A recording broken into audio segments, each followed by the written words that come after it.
large ceramic vase at 2.4 meters tall and 1.8 meters in diameter. Its style and decoration indicates it was created in the classical Greek era. The vase is a Kita-class object.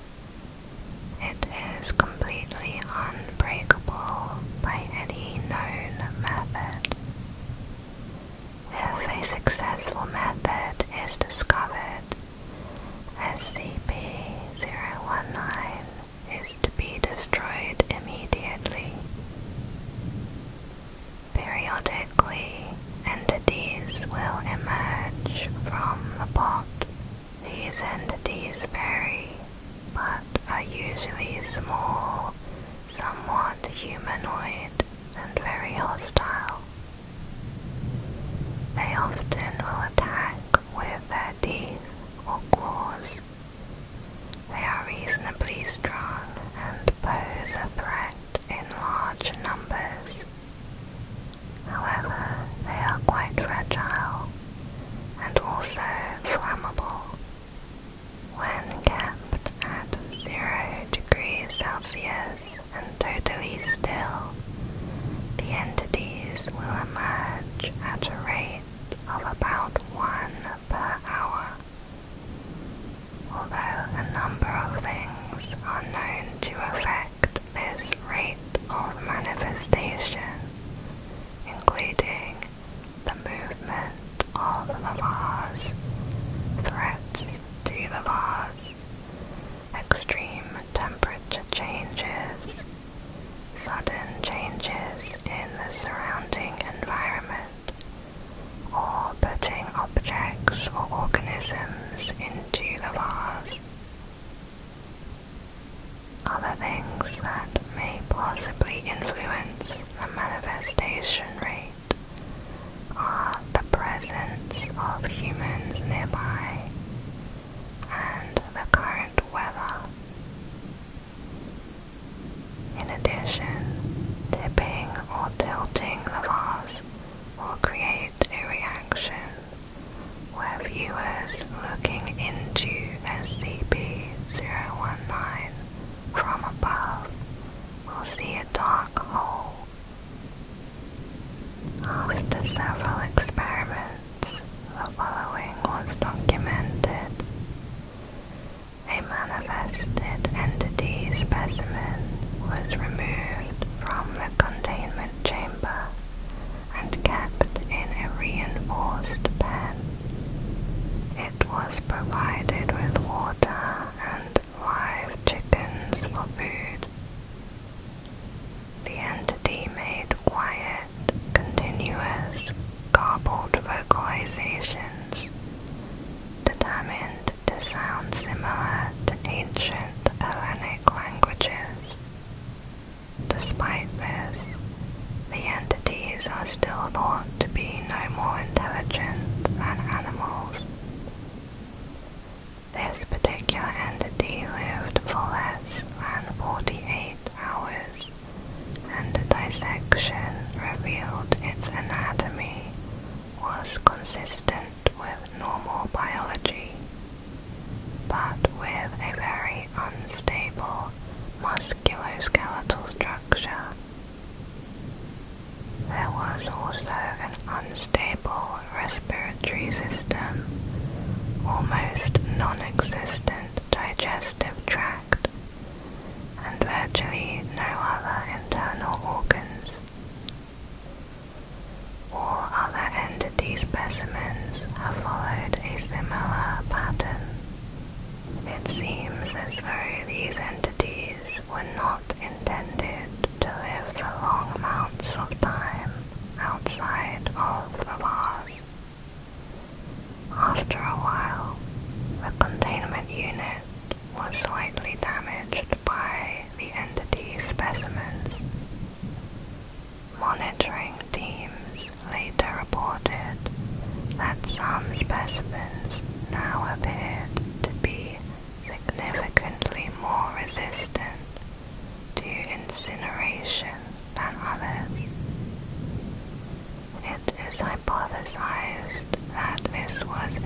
defense mechanism by SCP-019. After some more time had passed, most specimens were now completely resistant to the effects of the incinerator. Replacing the incinerator with an acid bath was considered. Further evolution of the entities is being studied, which may prove that SCP-019 is a sentient being. For containment, SCP-019 is kept on a wide grate in a reinforced concrete room with an incinerator. The room is kept at 0 degrees when the incinerator is not activated. A separate observation chamber is used for constant monitoring of SCP-019. When entities are seen to manifest, the incinerator is to be activated. In the event of a manifestation outbreak, firearms should be used to terminate the specimens, although in the case of a swarm-level outbreak, flamethrowers may be more effective. The vase should be kept in a vertical position at all times. Next is SCP-020, Unseen Mold. SCP-020 is a fast-spreading fungal organism that is capable of affecting the senses and behaviors of living creatures, including humans. It is a Keter-class object. Samples of SCP-020 have an unknown ability that causes them to be invisible, even when under a microscope. SCP-020 is only visible to humans when viewed through photographs or video.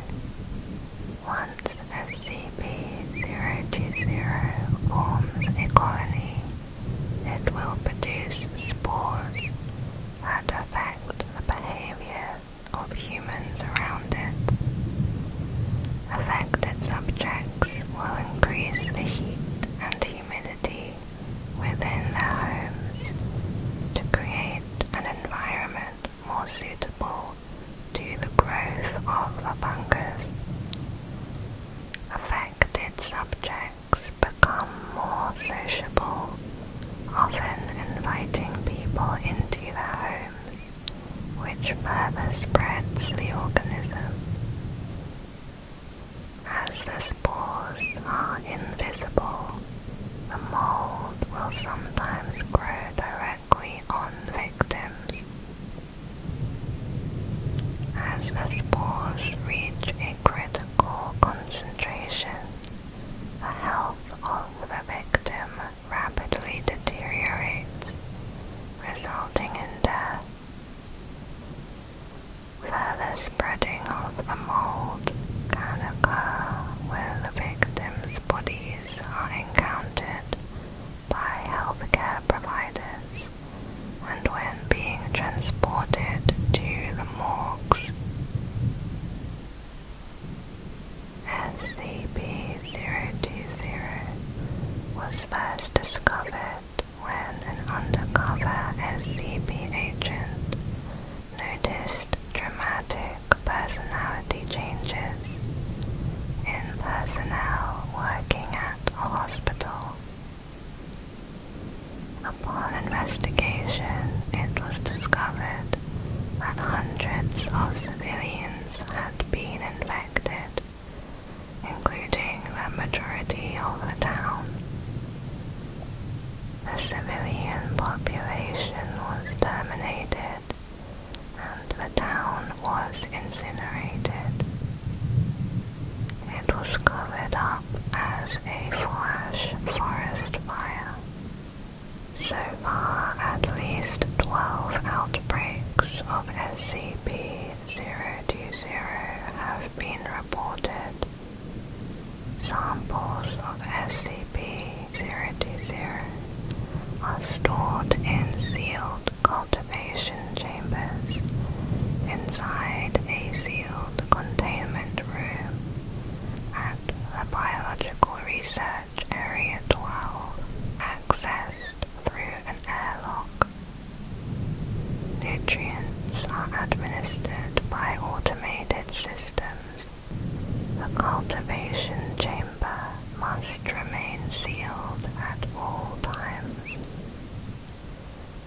Video surveillance cameras are installed in the containment room. Any personnel entering the room must wear level 5 biosafety equipment and undergo a full disinfection after exiting.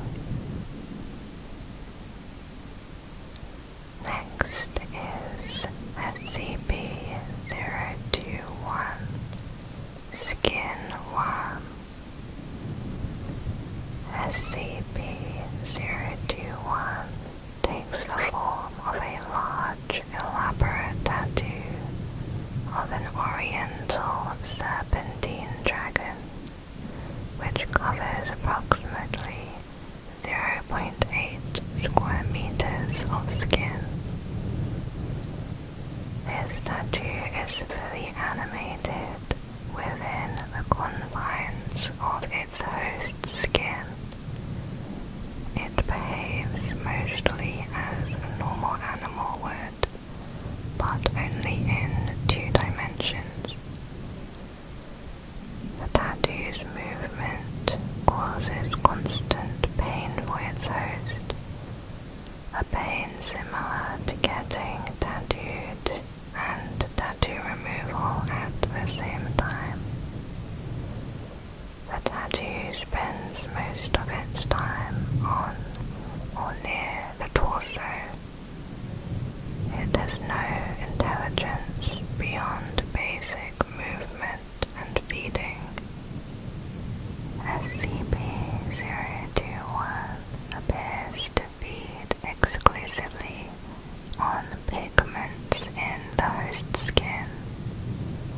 These pigments can include melanin, which causes the victim to appear to be suffering from vitiligo.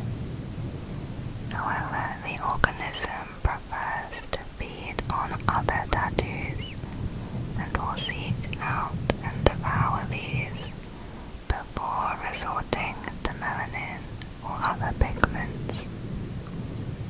The feeding process itself is painless for the host.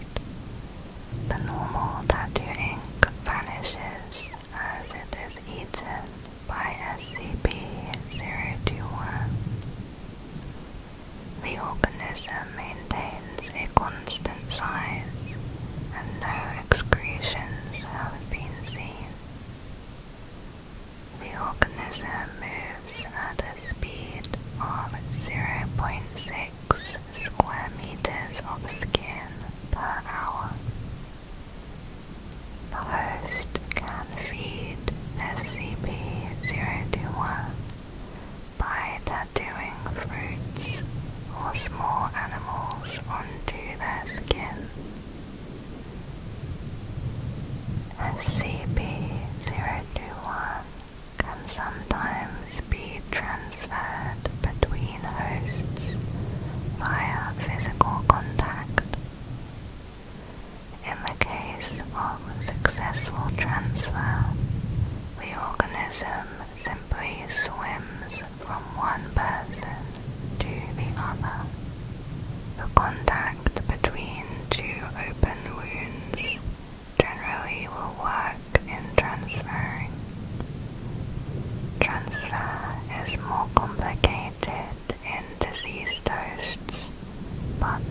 impossible. The organism is not affected by the death of its host and continues to consume pigments. The transmission between species is unknown, but thought to be either impossible or very rare. SCP-021 does provide some benefit to its host.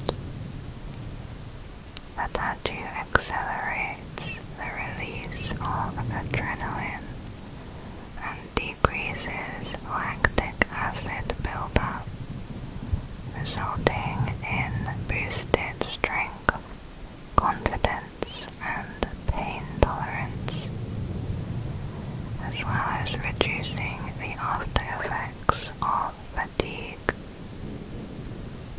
In addition, the tattoo seems to have a beneficial effect on the host's immune system. Aggression in the hosts is also higher than average. This relationship is usually limited by how long the host can tolerate the pain in everyday life. This has caused suicide in a number of subjects. In rare cases, hosts have also become victims to fatal skin infections. The origin of the tattoo is a mystery. The organism may be hundreds of years old, or even more. Current research focuses mainly on the characteristics of its life in 2 dimensions. SCP-021 is a parasite of the human body, therefore containment is no more difficult than containing an adult human. The item is classed as safe, and its host is currently kept in a detention cell. Only Class D personnel may host the tattoo. Next is SCP-022, the morgue. SCP-022 is a morgue in the basement of a British hospital. It seemed to be a regular morgue until the 1980s, when reports of strange activity were received. The area was soon quarantined by the Foundation, with an official story that the entire building had been condemned. The reason for the sudden strange properties is currently unknown, and it is a Euclid class object. Periodically, a random drawer within the morgue will open to reveal a cadaver under a covered sheet. After about 6 minutes, the cadaver will animate and attempt to leave the morgue. At this point, in some cases, the cadaver will be too decomposed to successfully exit the morgue, or even rise from the table. In this case, it will struggle and twitch on the table until expiration occurs. The table will then slide back into the drawer. The cadavers do not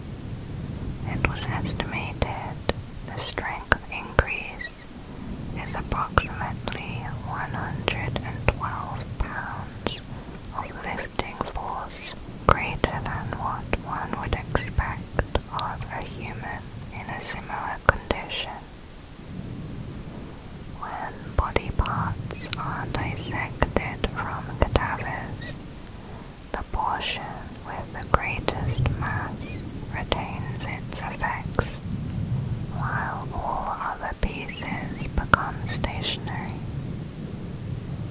Destruction of the head or brain does not affect it. The torso and limbs will remain animate. Complete tissue destruction appears to be the only method of successfully terminating cadavers. When left alone, they will eventually expire and appear to be normal cadavers once again.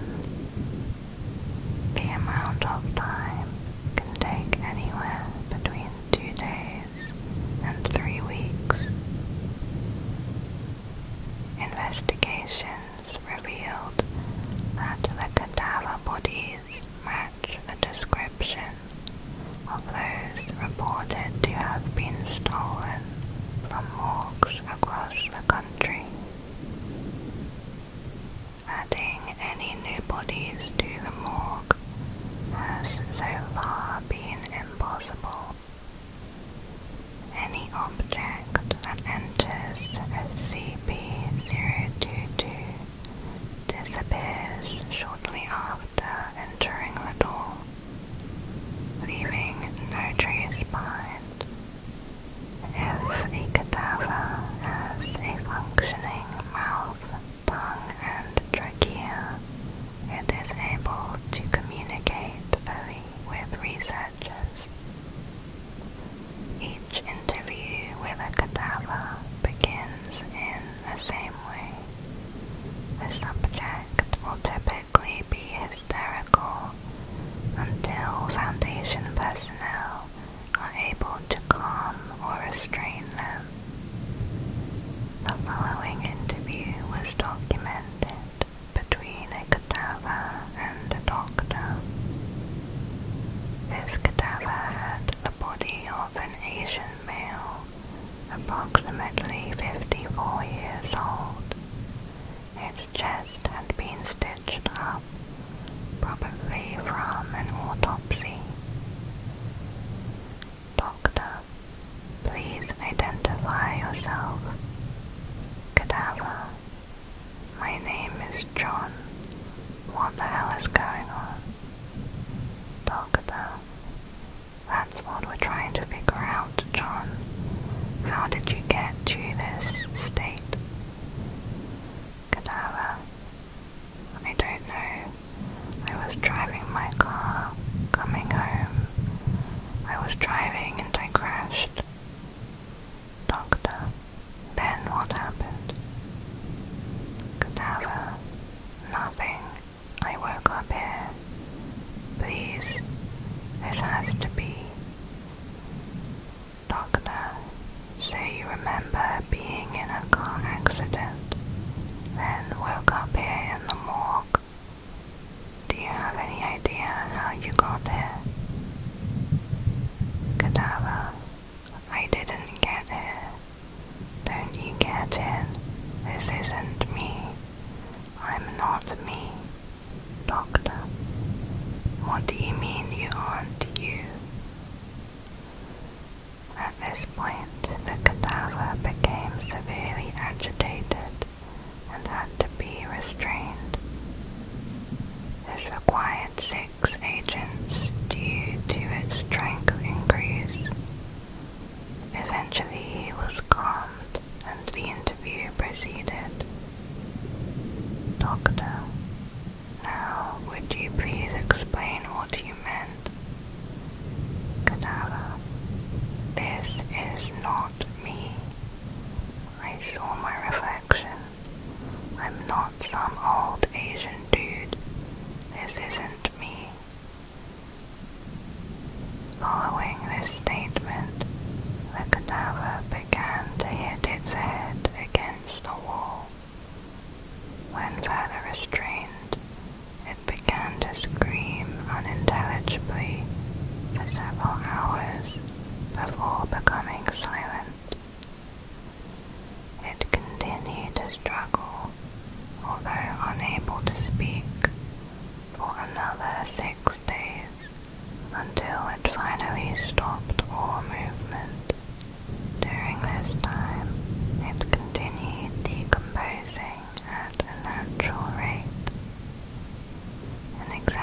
condition of the body after this interview was unable to determine the cause of death, as many of the internal organs had already been removed.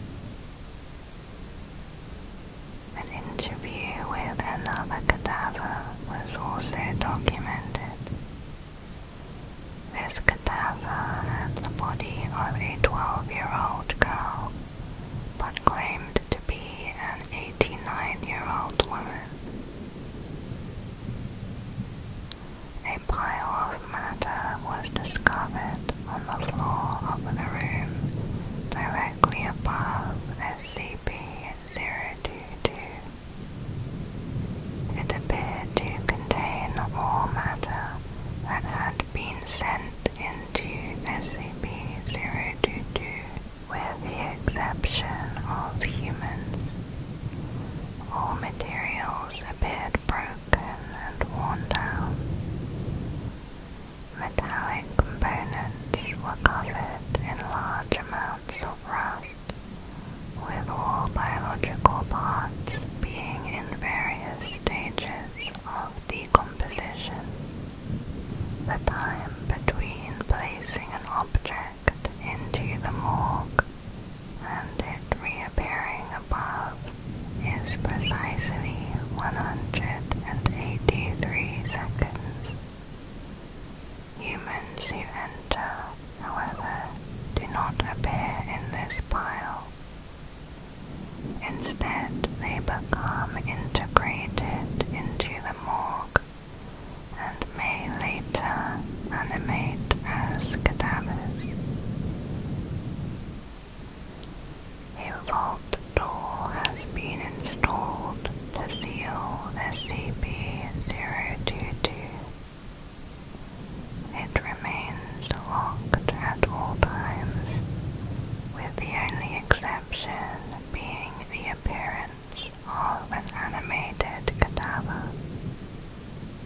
Security cameras have been installed to monitor all these instances. In the event that a cadaver appears, automated systems should incinerate it the moment it leaves the morgue. The vault door will be unlocked to allow cleanup crews to enter. If the system fails to destroy the cadaver, response teams will enter and destroy it. Under no circumstances may any living human enter the morgue, except under orders for testing purposes. Class 4 personnel can order cadavers to be captured and held. However, they should not be removed from the morgue's containment facility. Next is SCP-023 Black Shark. SCP-023 is a large, shaggy canine with black fur, measuring 1.5 meters at the shoulder. It has bright orange-red eyes and prominent teeth. Anytime a person makes eye contact with SCP-023, either that person or a member of their immediate family will die. Exactly 1 year after eye contact is broken. Available data suggests that having a larger family lessens the chance of the individual themselves dying, but a pattern or preference in victim types have not been found. This indicates that victims are chosen randomly. Autopsies of those killed by SCP-023's ability show that on the outside they appear unharmed, but their remains have been filled with ash, including all organs and the circulatory system. Muscle tissue, bones, and the brain show signs of exposure to high temperatures. If necessary, SCP-023 will phase through walls to get to the nearest suitable location, incinerating everything it passes through. It was first brought to the Foundation's attention when it attacked a church while it was in session, killing a number of civilians directly and as a result of eye contact. The incident was covered up as a case of arson. In an attempt to reduce the danger of SCP-023, its eyes and teeth were removed. Immediately after both eyes were removed, SCP breached security by vanishing. It was later found on an interstate and brought back into containment, where D-Class personnel finished pulling out its teeth. The total number of civilians exposed to SCP-023 during this time is unknown, and so far 9 civilian deaths have been linked to this incident. Over the course of the next 48 hours, SCP-023 disappeared while the sun was in the sky. It is a Euclid class object and is contained in a 5 by 5 meter containment unit that has a walled-off intersection of 2 corridors with pulse doors at 3 of the 4 ends, in addition to the real door. Security cameras are above all 4 doors. SCP-023's eye sockets are filled with spheres made of hard rubber. These must be replaced as they degrade.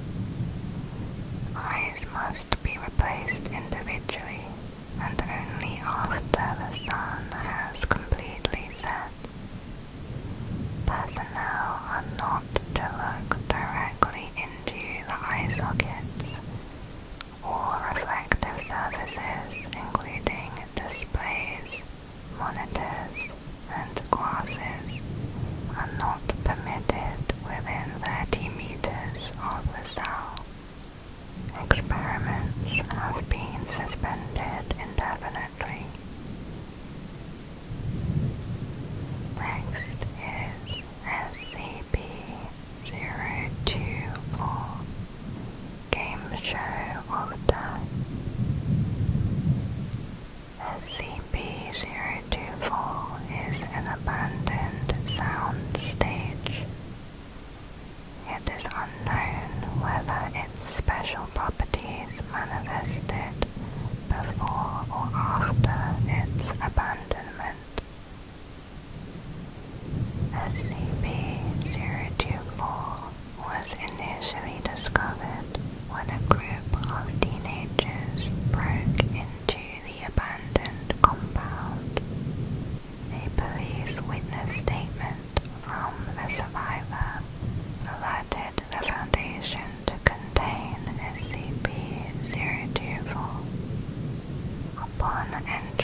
this announcer is able to hear the voices of anyone within SCP-024.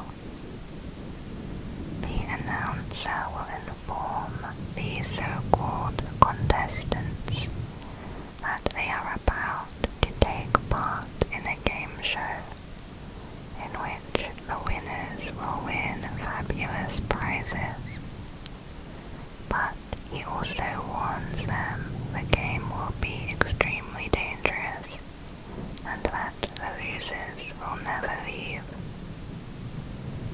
At this point, the announcer presents the choice of whether to stay or leave SCP-024. Contestants who accept will continue to participate in the game, while those who decline are immediately removed. Contestants who either win the game or decline to participate cannot enter again. If they attempt to enter again, they will be blocked by an invisible barrier. Those who accept are led to the actual game. The rules and the appearance of the game changes every time, but the game is always centered around a long, elaborate obstacle course that the contestants must go through. Sometimes the game will allow only a single winner, while other times it encourages teams to be formed to win the game. The obstacles in these games range from benign to life-threatening. As the contestants attempt the obstacle course, the announcer will continuously update their status, often giving advice, talking with contestants, and adding new rules.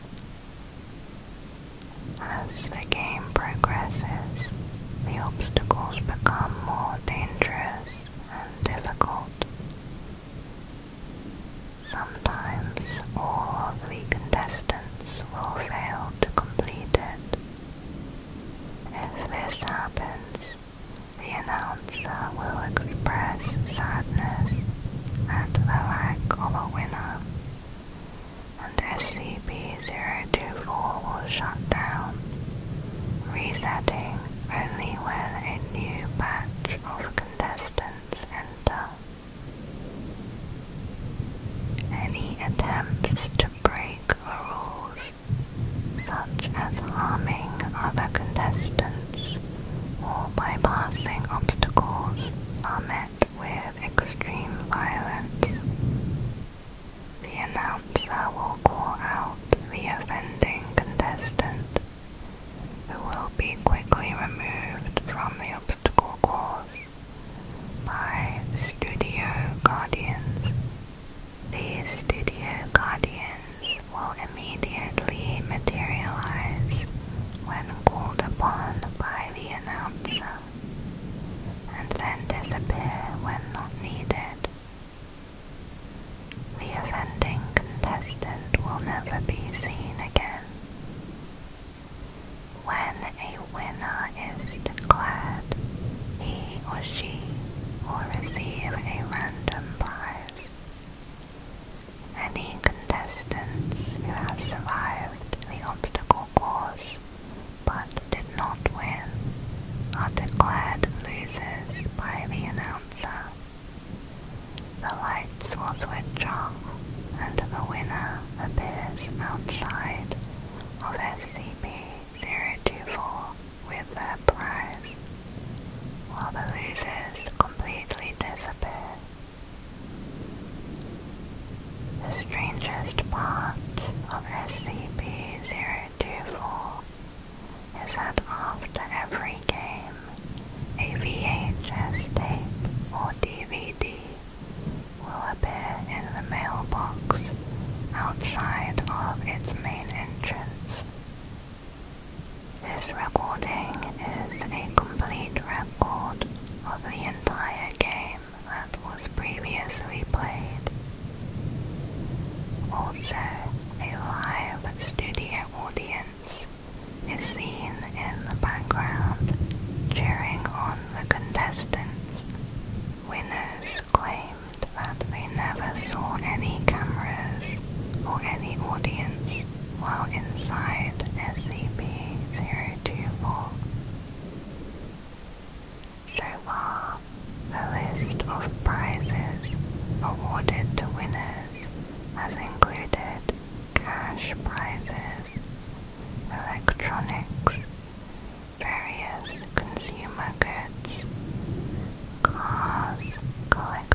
devices were taken away, all signals were lost.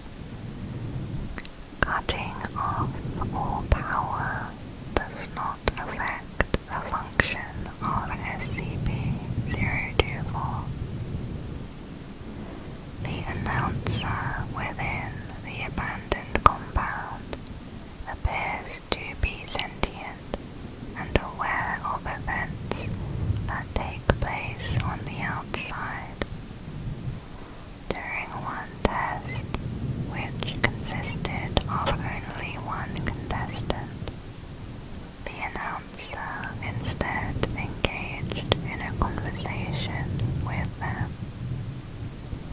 When it became clear that no other contestants would participate, the announcer kindly asked the contestant to leave and suggested he should return with more contestants. The studio guardians that the announcer uses to enforce the rules vary in every game. If they appear, the guardians will be dressed in a way that matches with the theme of the obstacle course. Winners have claimed that the guardians have no apparent shape or form inside SCP-024, instead appearing as huge shadowy figures that engulf the offender. SCP-024 is a Euclid class object. It cannot be moved to a secure location, so security measures must be placed on site. To conceal its location, 5 identical-looking replicas have been built around the real SCP-024. A tight security perimeter is maintained around the compound at all times, with separate security teams guarding each building. None of the security teams, except for team leaders, know which is the real SCP-024. It is secured with magnetically sealed blast doors and reinforced armored walls to prevent unauthorized entry. Security and research personnel must not enter SCP-024. Only D-Class personnel are allowed to enter for research purposes. All researchers are to observe from the remote observation lab. Any personnel attempting to leave the lab or enter the compound without approval from a Level 4 researcher must be immediately apprehended with termination authorized. If containment is breached or SCP-024's true nature is compromised, then the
correspond with styles of the 1970s.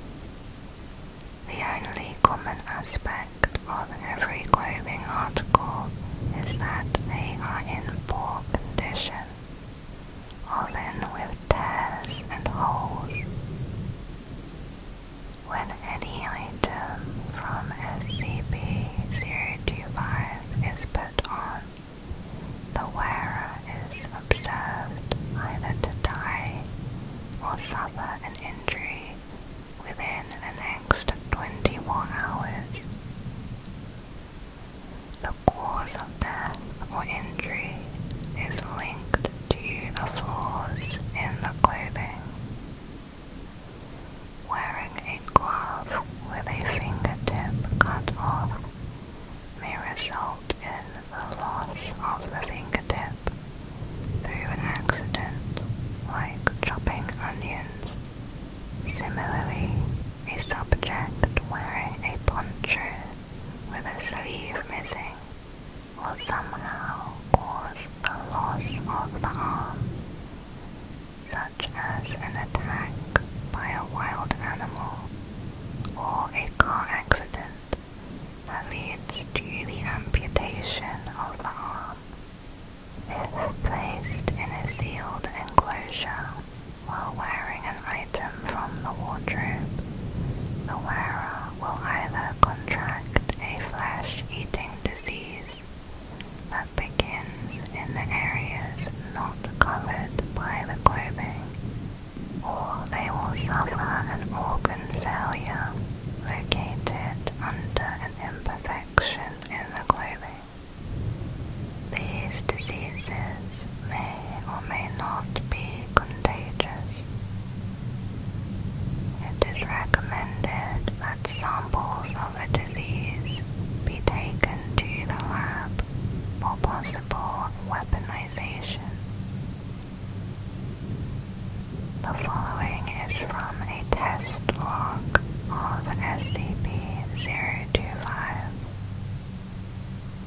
One subject was a 42-year-old white male. From the wardrobe, he wore a 1940s white tuxedo with a torn seam in the left shoulder. The subject was allowed to walk freely under agent supervision. After 45 minutes, the subject appeared to make an attempt to attack the agent. The agent restrained the subject with a knife, causing an inch-deep gash in the subject's left shoulder at the point where the tuxedo seam was ripped. The subject was later terminated. A second subject was a 26-year-old white male. He wore a 2004 Boston Red Sox baseball cap that was missing the size adjuster in the back of the cap, and the front logo was partially removed. The subject was placed in a sealed room with a table. On the table was a loaded 9mm handgun, a grill lighter, and a hatchet. The subject chose to wear the cap backwards and was reluctant to touch any of the objects for several hours. Food and water were provided as necessary. After 4 hours, the subject picked up a handgun and examined it. While holding it at eye level, the weapon discharged into the subject's forehead, where the adjustment band would have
was transported back to their quarters.